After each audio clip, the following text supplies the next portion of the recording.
का प्रयास करके हमने सबने उत्तर भी दिए हैं। फिर भी अभी सबके मन में ऐसा लगता होगा कि तुषार भाई क्या उत्तर चाहते हैं? वे चाहते हैं, उनको अपेक्षित है, वैसा ही उत्तर हमने दिया होगा कि नहीं दिया होगा?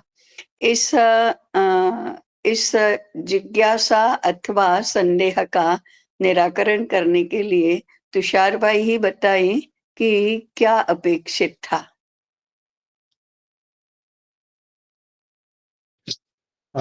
नमस्कार ताई।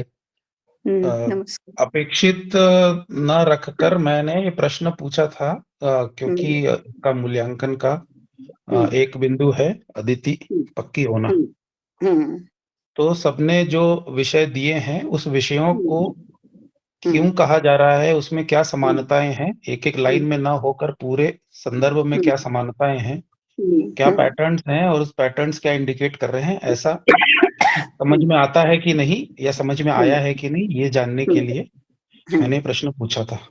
तो वो ठीक। पहला हुँ, प्रश्न तो जो था कि क्या हुँ, समानताएँ सबको दिखी हैं, वो सभी हुँ, ने अभिषेक जी ने पहले ही बोला और सबने उसका अनुमोदन भी किया, उसी बात को हुँ, अपने-अपने शब्दों में कहा हुँ, कि भेद निर्माण 2, हुँ, इसको हम जो आज सभी जगह चल रहा है, आज हुँ, हुँ, देश में सभी स्तरों पर हो हुँ, रहा है, तो हुँ, ये कार्यक्रम तब से चालू है और आज भी चल ही रहा है। हुँ, हुँ, तो ये बात को सबके संदर्भ में आए, सबके मन में आए और यहाँ पे हुँ, ग्रंथ में जो लिखा है, उससे सबको हुँ, दिखे, ऐसा हुँ, इस विचार से हुँ, मैंने ये प्रश्न किया था। हुँ, हुँ, दूसरा प्रश्न ये था कि हुँ, दूसरा और तीसरा प्रश्न दोनों एक ही प्रश्न के 2 भाग थे। हुँ, हुँ, वो ये था कि हीनता बोध शब्द तो हमने पकड़ा है, हुँ, लेकिन हीनता किसके प्रति है और हुँ, कैसे हीनता जागृत हुँ, होती है भेद होने पर? हुँ, हुँ, ये पैटर्न किसको सबको आया कि नहीं समझ में, हुँ, इसको ग्रंथ की हुँ, चर्चा करते समय। मेरी हुँ, अपेक्षा नहीं थी कि सबको हुँ, पूर्ण रूप से समझ में आएगा, हुँ, लेकिन सबने उसको 4-4 5-5 बार पढ़ा है, इसका इंडिकेशन हुँ, दिखता है कि सब उस हुँ, डायरेक्शन में तो गए हैं। हुँ, थोड़ा कम अधिक विचार हो सकता है, लेकिन सबने हुँ, उस डायरेक्शन हुँ, में विचार तो उनका गया है। हुँ, हुँ, सभी के प्रतिभाव से ये मुझे लगा।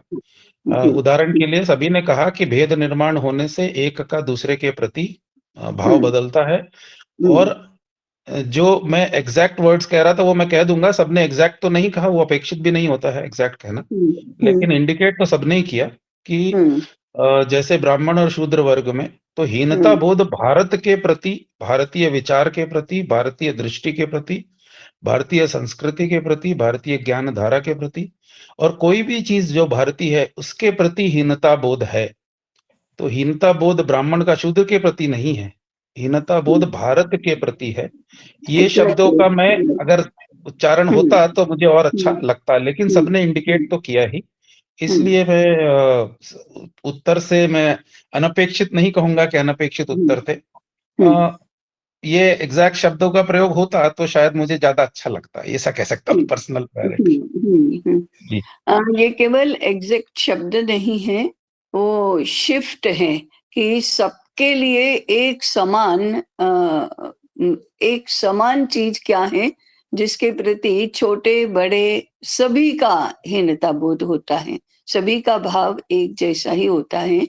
जो-जो भारतीय हैं, वो सब नीचा हैं।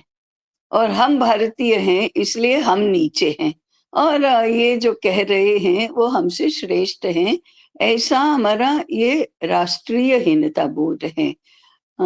यही इसी के सारे उदाहरण हमारे दिए गए हैं। खैर, तो मधुसूदन जी आप कुछ कह रहे हैं क्या? नहीं ताई, अभी कुछ नहीं। अच्छा, ठीक है। तो इससे पूर्व की जो प्रस्तुति थी, इससे तो काफ़ी अच्छी प्रस्तुति आज सबकी हुई है।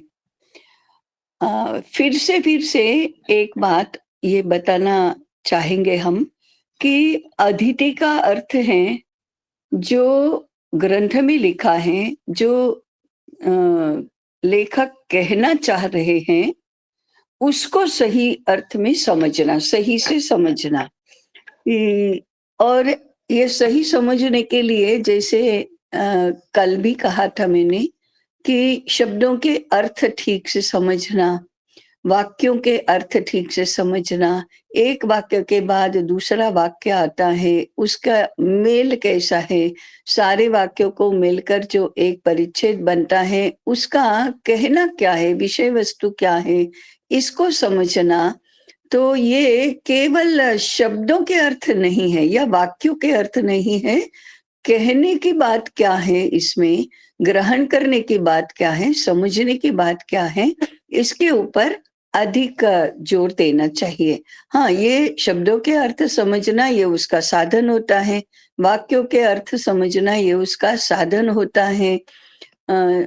परंतु कुल मिलाकर ये कहने का मुद्दा क्या है, तो मुद्दा पहले ध्यान में आएगा, फिर उस मुद्दे को अधिक अधिक समझाने के लिए कैसे कैसे उदाहरण दिए गए हैं। जैसे कि वर्ग भेद निर्माण करना, ये एक मुद्दा है, तो फिर इसके उदाहरण है कि शूद्रों को ब्राह्मणों के प्रति भड़काना, या स्त्री को पुरुष के प्रति, या आज के छात्रों को शिक्षकों के प्रति, या प्रजा को शासक के प्रति, ये सारे इसके उदाहरण हैं। तो जब हम तैयारी करते हैं तो मुद्दे पहले पकड़ना, कि मुद्दे क्या क्या हैं। अब ये वर्ग भेद निर्माण करना, ये भी तो एक साधन था कि हाँ, वर्ग भेद निर्माण करेंगे। मैंने जो परस्पर पूरकता के लिए, कार्य विभाजन के लिए सभी समाज जीवन के सभी अंग एक दूसरे के साथ मिलकर, भावात्मक दृष्टि से भी साथ मिलकर, माने समरसता पूर्वक, सामंजस्य पूर्वक और एक दूसरे के का पूरक बनकर जो एक पूर्ण व्यवस्था बनती है, उस व्यवस्था को यदि तोड़ना है तो वर्ग भेद ये एक साधन होगा, वर्ग भेद निर्माण करना ये एक साधन होगा। तो वर्ग भेद भी एक साधन है। ऐसे और कौन कौन से साधन हैं, और इन सभी साधनों के पीछे मुद्दा क्या है, तो इनके ऊपर समस्त प्रजा पर आधिपत्य जमाना। ये आधिपत्य केवल शस्त्रों से नहीं हो सकता है, शस्त्रों का भी प्रयोग करो, अत्याचार के भी प्रयोग करो, और उनको मारो पीटो, इतने दुर्बल बना दो, इतनी उनकी सहन शक्ति की सीमा तक ले जाओ कि फिर वो उनकी सहन शक्ति यदि समाप्त हो गई तो फिर वो हमारा कहना करेंगे और हमारी श्रेष्ठता का स्वीकार करेंगे।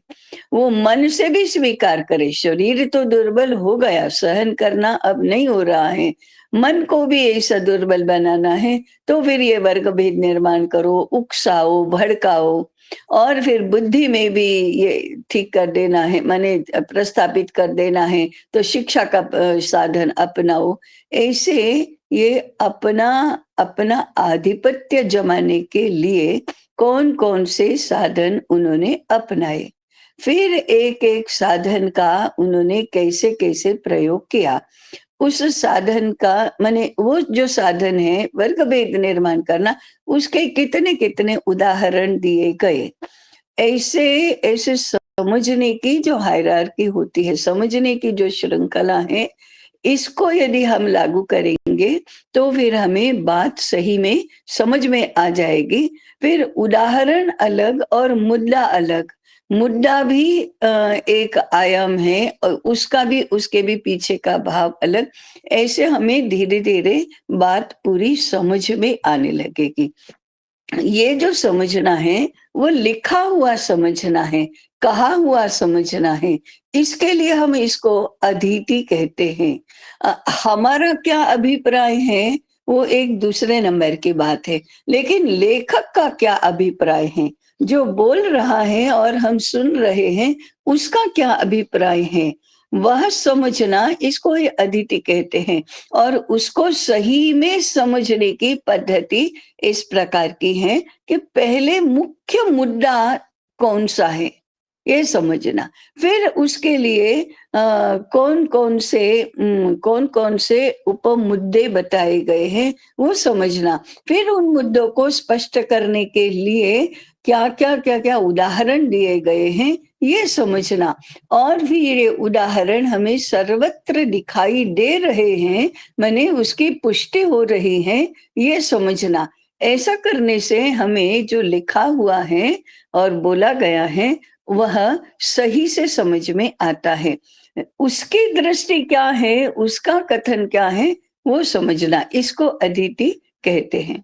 तो अब इसके बाद की जो प्रस्तुति होगी, उसमें हम इस पद्धति से जाएँगे, तो हमें बातें समझ में आने लगेंगी और फिर आप बोध की तरफ अपनी यात्रा शुरू करेंगे, क्योंकि आगे श्वेतकेतु में जाना है या आगे हमारा अध्ययन बढ़ना है, तो अब इसको हमारे अंतःकरण में भी बिठाना होगा और हमारा अभिप्राय क्या बनता है, आत्मसात करने से पहले हम इसको अपना अभिप्राय भी बना सकते हैं क्या?